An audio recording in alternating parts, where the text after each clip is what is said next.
Assalamualaikum warahmatullahi wabarakatuh. Halo semuanya, kami dari kelompok 11 akan memaparkan materi kami tentang meningkatkan proses pengambilan keputusan. Sebelum membahas materi ini, perkenalkan kami dari kelompok 11 yaitu Abdul Rahman, Nurul Huda, dan Nurul Hidayati. Pengambilan keputusan dan sistem informasi. Pengambilan keputusan dalam bisnis biasanya terbatas pada manajemen. Saat ini, para karyawan yang tingkat terendah bertanggung jawab atas beberapa dari pengambilan keputusan tersebut. Sebagaimana sistem informasi akan membuat informasi menjadi tersedia bagi para karyawan yang tingkatannya lebih rendah di dalam bisnis. Akan tetapi, apa yang kita maksudkan dengan pengambilan keputusan yang lebih baik? Bagaimana keputusan ini dapat dilakukan dalam bisnis dan organisasi lainnya? Yaitu kita bisa melihatnya dalam tipe keputusan. Tipe keputusan ini terdiri dari keputusan tidak terstruktur, yaitu keputusan yang pengambilan keputusan harus memberikan pertimbangan, evaluasi, dan wawasan untuk memecahkan permasalahan. Setiap keputusan tersebut adalah baru, penting, dan tidak rutin, serta tidak ada pengertian yang dipahami benar atau prosedur yang disetujui bersama dalam pengambilannya. Kemudian keputusan terstruktur, sebaliknya sifatnya berulang dan rutin, melibatkan prosedur yang jelas dalam menanganinya, sehingga tidak perlu diperlakukan seakan-akan masih baru. Banyak keputusan memiliki elemen-elemen dari kedua jenis keputusan ini. Kemudian keputusan semi terstruktur, yaitu yang hanya sebagian masalahnya mempunyai jawaban yang jelas tersedia dengan prosedur yang disetujui bersama. Secara umum, keputusan terstruktur lebih umum dijumpai pada tingkat organisasi rendah, sedangkan masalah yang tidak terstruktur lebih umum dijumpai pada tingkat tinggi. Selanjutnya, mengenai proses pengambilan keputusan.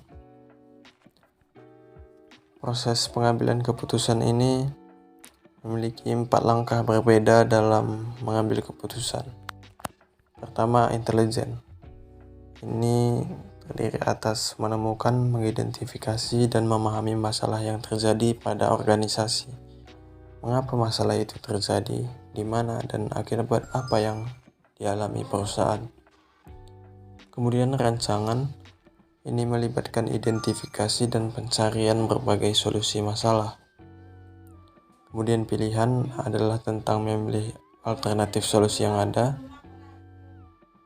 Langkah terakhir adalah implementasi, yaitu tentang membuat alternatif yang dipilih dapat bekerja dan tetap mengawasi seberapa baik kerja solusi tersebut.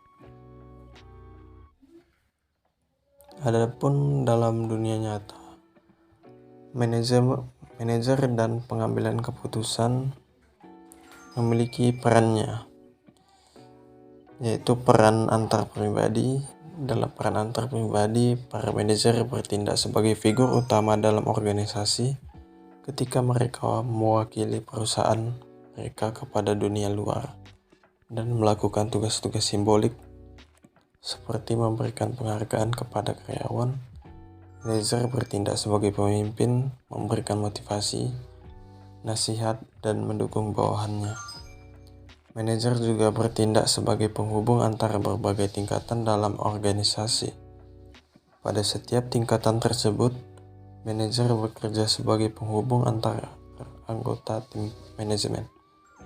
Manajer memberikan waktu dan bantuan yang diharapkan akan dibalas. Peran informasi. Dalam peran informasi, manajer bertindak sebagai pusat saraf dari organisasi.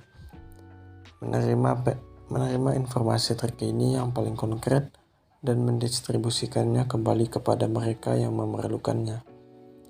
Manajer adalah penyebar informasi dan juru bicara dalam organisasinya. Untuk peran pengambilan keputusan, manajer mengambil keputusan.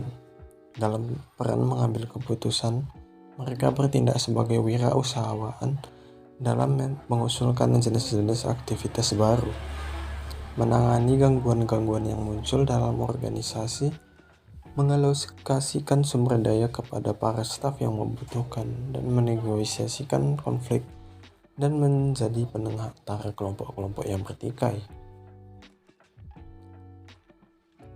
Dan dalam pengambilan keputusan di dunia nyata,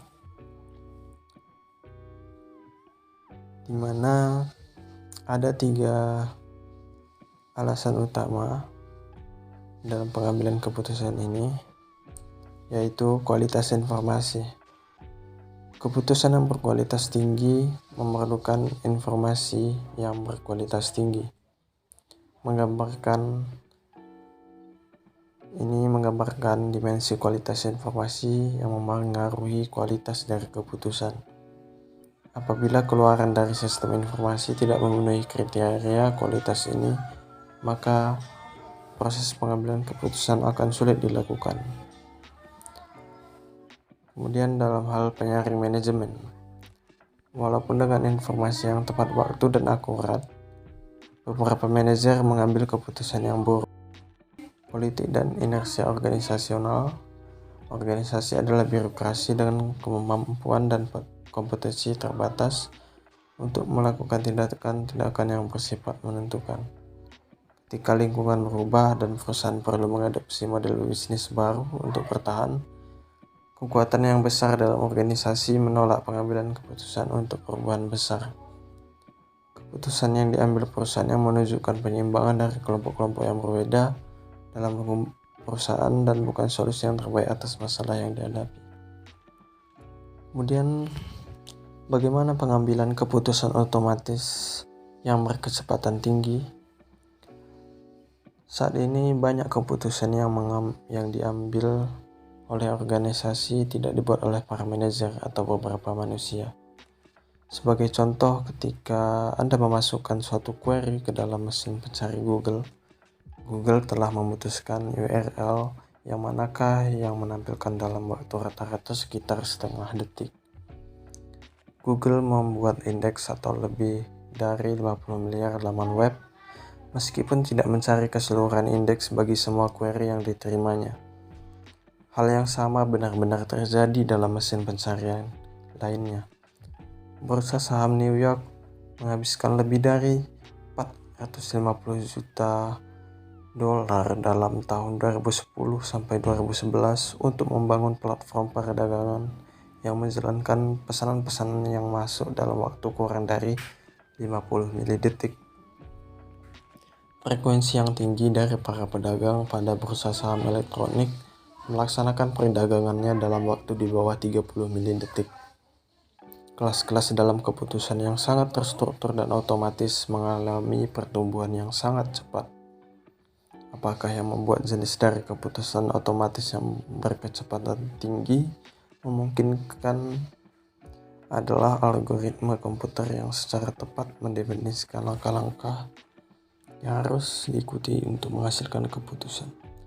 Database yang sangat besar, prosesor yang keadaan tersebut, manusia dihapuskan dari rantai keputusan karena berkecepatan sangat tinggi, dan perangkat lunak yang dioptimalkan atau tugas. Pembahasan selanjutnya yaitu intelijen bisnis di dalam perusahaan. Apakah yang dimaksud dengan intelijen bisnis? Intelijen bisnis atau BI merupakan suatu istilah yang digunakan oleh para pemasok perangkat keras dan perangkat lunak, serta para konsultan teknologi informasi untuk menggambarkan infrastruktur bagi pergudangan, mengintegrasikan, melaporkan, dan menganalisis data yang berasal dari lingkungan bisnis, termasuk data yang besar. Infrastruktur dasar ini mengumpulkan, menyimpan, dan membersihkan, dan membuat informasi yang relevan tersedia bagi para manajer. Salah satu perusahaan yang menggunakan intelijen bisnis adalah Hallmark Cards, perusahaan yang menggunakan perangkat lunak SAS Analytics untuk meningkatkan pemahaman mengenai pola pembelian yang dapat mengarahkan pada penjualan yang meningkatkan pada lebih dari 3.000 gerai. Selanjutnya yaitu ada lingkungan intelijen bisnis. Terdapat 6 elemen di dalam lingkungan intelijen bisnis. Yang pertama itu ada data dari lingkungan bisnis.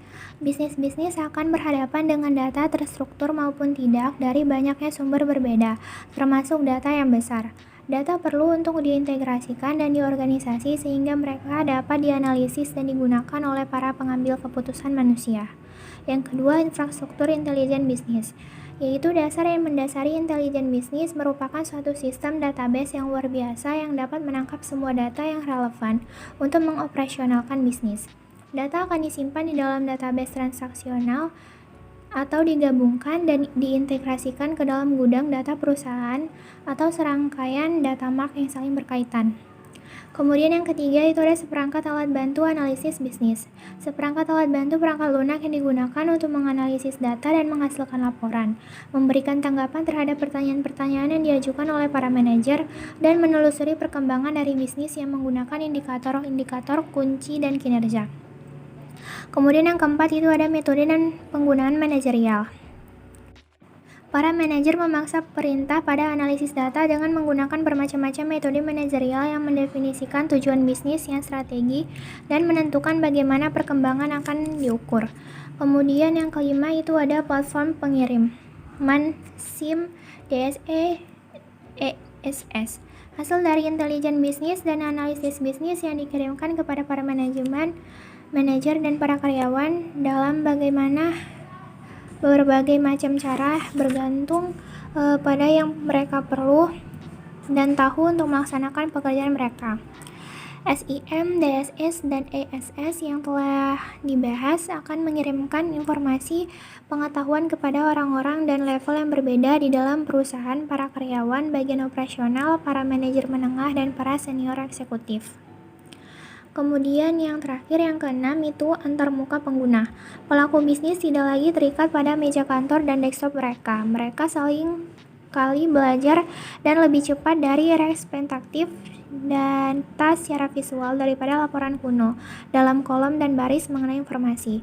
Sedangkan perangkat lunak analitis bisnis saat ini menekankan pada teknik-teknik visual seperti dashboard dan scorecard atau kartu nilai. Selanjutnya itu ada intelijen bisnis dan kapabilitas analitis. Terdapat 6 fungsionalitas analitis yang sistem BI kirimkan untuk mencapai hasil akhir. Yaitu yang pertama, laporan produksi. Ini merupakan laporan yang telah didefinisikan sebelumnya yang didasarkan pada kebutuhan spesifik dari industri. Yang kedua, laporan yang memiliki parameter. Para pengguna beberapa parameter seperti yang terdapat pada tabel pivot untuk menyaring data dan mengisolasi dampak dari parameter. Sebagai contoh, ingin memasuki wilayah dan waktu dalam hari untuk memahami bagaimana penjualan dari suatu produk bervariasi berdasarkan wilayah dan waktu. Kemudian yang ketiga ada dashboard atau scorecard. Ini merupakan alat bantu visual untuk menyajikan data kinerja yang didefinisikan oleh para pengguna. Yang keempat ada ad hoc query atau pencarian atau penciptaan laporan. Ini memungkinkan bagi para pengguna untuk menciptakan laporan mereka sendiri berdasarkan pada query dan pencarian. Yang kelima, penelusuran. Ini merupakan kemampuan untuk berpindah dari tingkat ringkasan yang tinggi ke pandangan yang lebih terperinci. Yang keenam itu peramalan, skenario, dan model. Ini meliputi kemampuan untuk melaksanakan peramalan linear, analisis skenario, bagaimana dan jika dalam menganalisis data dengan menggunakan alat bantu statistis yang standar. Kemudian, siapa yang menggunakan intelijen bisnis dan analitis bisnis? Lebih dari 80% audiens BI terdiri atas para pengguna santai yang sangat mengandalkan pada laporan produksi. Para eksekutif senior cenderung untuk menggunakan BI untuk memonitori aktivitas-aktivitas perusahaan dengan menggunakan antarmuka visual seperti misalnya dashboard dan kartu nilai atau scorecard. Pada manajer menengah dan para analis cenderung untuk tenggelam dalam data dan perangkat lunak, memasuki query dan memilah-milah serta membagi data seiring dengan dimensi yang berbeda. Para karyawan operasional akan sejalan dengan para pelanggan dan para pemasok. Sebagian besar mencari laporan-laporan yang telah dikemas. Yang pertama itu adalah laporan produksi. Output yang paling banyak digunakan dari alat bantu BI adalah laporan produksi yang telah dikemas. Kemudian yang kedua ada analitis prediktif. Kemampuan terpenting dari analitis intelijen bisnis adalah kemampuan untuk membuat model atas peristiwa dan perilaku pada masa mendatang. Seperti misalnya probabilitas seorang pelanggan akan memberikan tanggapan atas penawaran untuk membeli suatu produk. Nah, analitis prediktif ini menggunakan analisis statistis, teknik penelusuran data historis, dan asumsi mengenai kondisi pada masa mendatang untuk memprediksi kecenderungan masa yang akan datang dan pola-pola perilaku.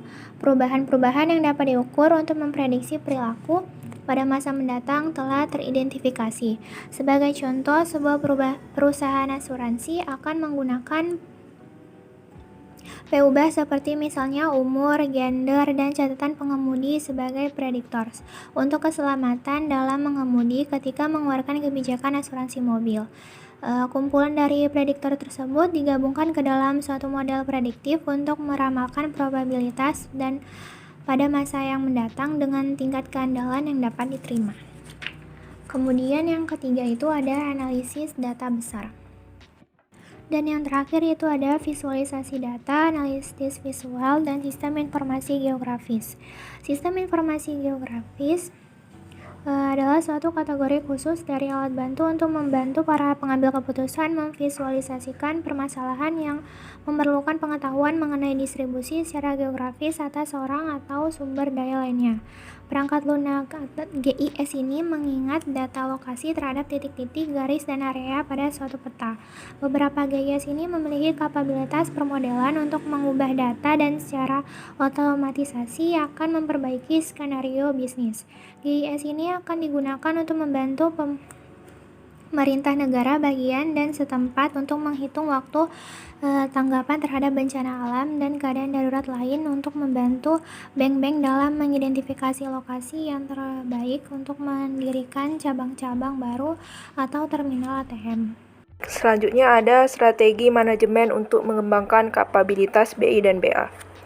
Ada dua strategi yang berbeda untuk mengadopsi kapabilitas Business Intelligence atau BI dan Business Analytics atau BA. Dalam suatu organisasi, solusi terintegrasi sepenuhnya versus berbagai solusi terbaik dari pemasok terbalik. Perusahaan pembuat perangkat keras seperti IBM, HP, dan Oracle yang sekarang memiliki Sun Microsystems menawarkan solusi terintegrasi yang mencakup perangkat keras dan perangkat lunak mereka sendiri, yang hanya dapat berjalan pada perangkat keras mereka. Ini dikenal sebagai one-stop shopping. Sebaliknya, perusahaan pembuat perangkat lunak seperti SAP, SAS, dan Microsoft mendorong penggunaan perangkat lunak terbaik yang bisa dijalankan pada perangkat keras pilihan perusahaan. Dalam strategi ini, perusahaan bisa memilih database terbaik, solusi gudang data, serta paket intelijen, bisnis, dan analitis dari berbagai pemasok yang dianggap terbaik. Solusi yang pertama membawa resiko di mana pemasok tunggal yang menyediakan kepada perusahaan Anda solusi total baik perangkat keras maupun perangkat lunak, membuat perusahaan Anda menjadi bergantung pada wewenang penetapan harganya. Ini juga menawarkan keuntungan dan dalam berurusan dengan suatu pemasok tunggal yang dapat mengirimkan skala global. Solusi yang kedua menawarkan fleksibilitas yang lebih besar dan kemandirian, tetapi dengan risiko yang berpotensial menyulitkan dalam mengintegrasikan platform perangkat lunak terhadap perangkat keras maupun perangkat lunak lainnya. Para pemasok selalu menyatakan bahwa perangkat lunak mereka dapat sesuai dengan perangkat lunak yang lain. Tetapi, pada kenyataannya dapat menjadi sangat sulit untuk mengintegrasikan perangkat lunak dari para pemasok yang berbeda. Microsoft juga secara khusus menekankan pada pembangun desktop agar antarmuka dan sistem operasinya, yaitu Windows, yang mana sangat akrab bagi banyak penggunanya, dan mengembangkan aplikasi server yang bekerja pada jaringan lokal area Microsoft. Akan tetapi, dari data perangkat keras dan perangkat lunak yang dihasilkan oleh para pemasok yang berbeda, itu juga dapat mengalir dengan lancar ke dalam sentra kerja Microsoft untuk membuat strategi tersebut dapat berjalan. Hal ini juga tidak memadai bagi perusahaan Fortune 500 yang memerlukan jaringan solusi secara global. Tanpa memperhatikan manakah strategi yang akan diambil oleh perusahaan, semua sistem BI dan BA akan mengunci perusahaan ke dalam serangkaian pemasok dan untuk menggantinya dengan biaya yang sangat mahal. Ketika Anda melatih ribuan karyawan di seluruh dunia dengan menggunakan serangkaian alat bantu tertentu, pasti akan sulit untuk menggantinya. Ketika kita mengambil sistem-sistem tersebut, maka pada dasarnya mengambil rekan yang baru. Selanjutnya ada dukungan keputusan bagi manajemen operasional dan manajemen menengah. Ada dukungan bagi keputusan semi terstruktur. Sistem pendukung keputusan atau DSS, Decision Support System, merupakan platform pengiriman BI untuk kategori para pengguna tersebut dengan kemampuan untuk mendukung pengambilan keputusan yang semi terstruktur. DSS sangat mengandalkan pada pemodelan daripada SIM, dengan menggunakan model matematika atau analitis untuk mengerjakan analisis bagaimana jika atau jenis analisis lainnya. Analisis bagaimana jika bekerja ke depan dari kondisi yang diketahui atau diasumsikan yang memungkinkan bagi para pengguna atas variasi nilai tertentu terhadap nilai yang diujikan untuk memprediksi hasil jika perubahan terjadi pada nilai-nilai tersebut. Sistem pendukung keputusan atau DSS sangat berguna bagi manajer dan analis bisnis yang ingin membuat laporan sendiri dan menggunakan analisis lanjutan untuk menemukan pola atau merancang model alternatif atau menguji hipotesis. DSS juga mendukung pengambilan keputusan semi terstruktur dengan menggunakan model matematika atau analitis seperti bagaimana jika sensitivitas. Analisis ini membantu memprediksi hasil dari perubahan variabel tertentu seperti dampak kenaikan pada harga produk atau peningkatan anggaran iklan. Kertas kerja dan tabel pivot memungkinkan analisis multidimensi untuk menemukan pola dalam data bisnis. Dulu, model ini dibuat menggunakan kertas kerja dan database kecil, tetapi sekarang dapat dilakukan menggunakan sistem BI, yaitu perusahaan yang besar dengan data dari database korporat. Alat analitis dalam BI membantu perusahaan seperti Progressive Insurance mengidentifikasi pelanggan terbaik dan menetapkan harga yang menguntungkan berdasarkan analisis data atau simulasi. Teknik ini juga memungkinkan Progressive untuk mengasuransikan kategori pelanggan risiko tinggi secara menguntungkan. Selanjutnya ada dukungan keputusan bagi manajemen senior, balance scorecard, dan metode manajemen kinerja perusahaan. Balance scorecard itu merupakan suatu kerangka kerja untuk mengoperasionalkan rencana strategis dari perusahaan dengan menitikberatkan pada hasil yang dapat diukur pada 4 dimensi kinerja perusahaan, yaitu keuangan, proses bisnis, pelanggan, serta pembelajaran dan pertumbuhan. Kinerja perusahaan diukur melalui indikator kinerja utama atau KPI yang diajukan oleh manajemen senior untuk memahami seberapa baik perusahaan bekerja dalam dimensi tertentu. Yaitu misalnya untuk perusahaan retail online, KPI yang relevan adalah rata-rata waktu pengiriman paket kepada pelanggan. Sedangkan untuk bank, KPI-nya bisa berupa waktu yang dibutuhkan untuk membuka akun baru. Kerangka kerja balance scorecard disebut berimbang karena mendorong manajer untuk lebih fokus tidak hanya pada kinerja keuangannya, tapi juga pada hal-hal yang dapat mereka pengaruhi pada saat ini seperti efisiensi proses bisnis, kepuasan pelanggan, dan pelatihan karyawan. Setelah scorecard dikembangkan oleh konsultan dan eksekutif senior, langkah berikutnya yaitu mengotomatisasikan aliran informasi KPI kepada eksekutif dan manajer. Banyak perusahaan konsultasi dan perangkat lunak menawarkan kapabilitas ini, yang sering disebut ESS saat diimplementasikan. Manajemen kinerja bisnis atau BPM adalah metodologi terkait yang didefinisikan oleh kelompok industri pada tahun 2004. Termasuk perusahaan seperti Oracle, SAP, dan IBM. BPM ini bertujuan untuk menerjemahkan strategi perusahaan ke dalam beberapa target operasional. Ketika strategi dan target diterapkan, data perusahaan digunakan untuk memonitor dan mencapai target tersebut. Selanjutnya ada sistem pendukung keputusan kelompok atau GDSS. DSS yang baru saja telah kita bahas secara khusus menitikberatkan pada pengambilan keputusan individual. Namun begitu banyaknya pekerjaan yang diselesaikan dalam kelompok di dalam perusahaan, di mana suatu sistem kategori yang khusus dinamakan sistem pendukung keputusan. GDSS adalah sistem berbasis komputer yang membantu kelompok pengambilan keputusan menyelesaikan masalah-masalah yang tidak terstruktur, baik di tempat yang sama ataupun berbeda. Sistem ini menggunakan alat bantu berbasis web seperti konferensi video untuk mendukung proses pengambilan keputusan kelompok. GDSS menyediakan alat khusus untuk pengambilan keputusan, berbeda dengan alat komunikasi biasanya. Dalam pertemuan GDSS, peserta berkumpul di ruang konferensi dengan perangkat keras dan perangkat lunak khusus. Perangkat kerasnya meliputi komputer, jaringan proyektor, dan juga layar. Perangkat lunaknya mengumpulkan, menyusun, mengedit, dan menyimpan gagasan yang muncul selama pertemuan. GDSS yang kompleks biasanya memerlukan fasilitator profesional untuk membantu mengatur pertemuan. Setiap peserta menggunakan komputer pribadi yang terhubung ke server pusat, sehingga input mereka bisa dilihat oleh semua orang hanya saat mereka siap berbagi. Data yang dikumpulkan disimpan di server dan biasanya ditampilkan di layar besar. GDSS memungkinkan banyak peserta memberikan kontribusi secara bersamaan, meningkatkan produktivitas dan skala pertemuan.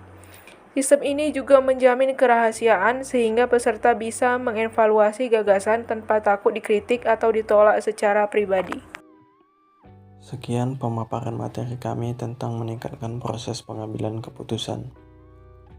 Kami mohon maaf jika ada kekurangan dalam penyampaian materi kami.